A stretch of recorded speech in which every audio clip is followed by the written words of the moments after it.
Hey, everybody. Welcome back. Another Road to the Triple Crown video. Scott Shapiro, Darin Zoccali joining you, heading to a place that's a stone's throw from where I am right now, Ozone Park, New York, Aqueduct Racetrack, the winter home, of course, to New York racing. We're talking about the Gotham Stakes. It's the last of 10 on the program. Scott, the Gotham has been around for a long time. You look back at its history, some monstrous names have won this race, including the likes of Native Dancer and Secretariat, to say just a couple. It hasn't been the breeding ground of Derby winners that it once was, but still always a competitive race. And I think there's some talent in the field this year.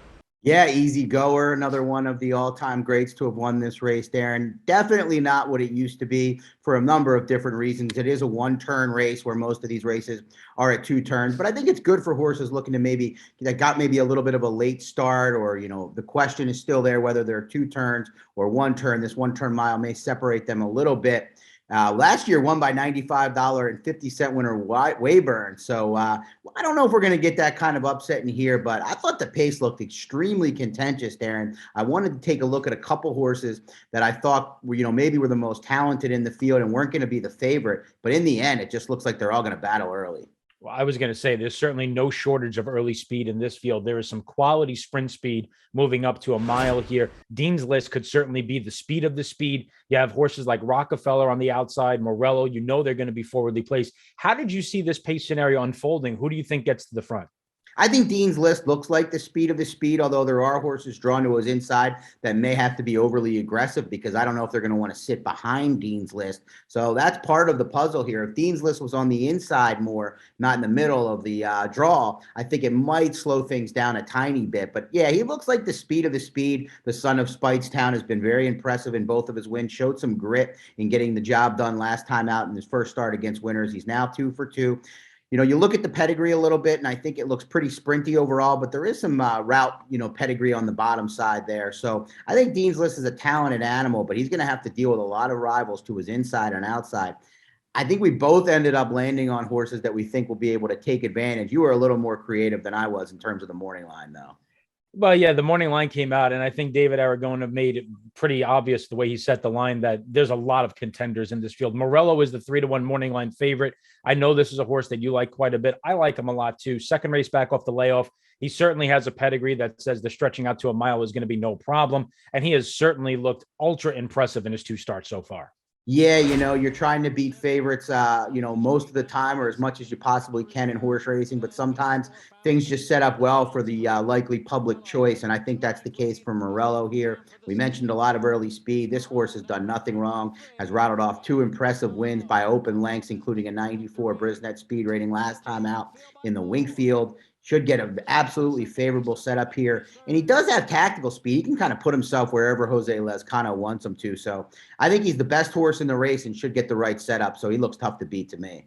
He is going to be tough. And as you said, that post draw is going to help him, puts him in a prime stalking position. The only question with the horse that was outside is what kind of pressure he gets from Rockefeller, who ran second behind Newgrange. What do we make of that real quick? Newgrange went down to Arkansas, won the Southwest, but then disappointed in the Rebel. How do you gauge Rockefeller based on Newgrange's 2 most recent efforts? Yeah, it's tough to be overly excited because of the way Newgrange ran, and I don't love the way, as we talked about it last week, I didn't even like the way Newgrange ran that much when he won the Southwest. Rockefeller is stalked off the pace in both of his defeats. He's 2 for 4 of stablemates that ended up going wire to wire. So I don't know if that's, kind of circumstantial, the fact that he's not going to press his stablemates or not, but he just doesn't look like the kind of horse that wants to pass. He could get a really good trip if he wants to relax under Trevor McCarthy on the ship in from Southern California. But for me, I'm going to pass on Rockefeller. Let him prove it to me that he wants to sit off and pass horses in the lane. I'm taking a similar approach. You said that I was getting a bit more creative with my selection, and it is certainly creative with number 2 Glider here. Glider going out from Mark Casse. This is a son of Quality Road. Glider is coming out of a race where he ran second to a horse by the name of Emmanuel, who might actually be favored in the Fountain of Youth Stakes with the scratch of Mo Donegal on Saturday. He's going to be close to favorite, I feel. Ran a very good second. He's getting away from an awfully good horse. I know he's stepping up in class, but after watching all these races and studying these horses, I think Emmanuel could be better than anything that he's facing in this particular field. And I think that might actually move Glider up. And he's certainly run fast enough to be a contender already.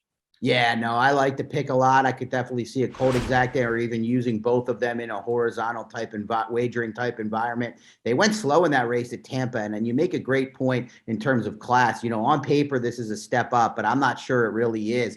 And he made a move there to kind of try to attack Emmanuel, who was loose on the lead, a very talented horse, and got turned away, but now cuts back to one turn. He should get an absolutely dream trip under Antonio Gallardo. I like the selection a lot. Not sure if you'll get 8-1, but you're going to get a better price than my top pick, Morello.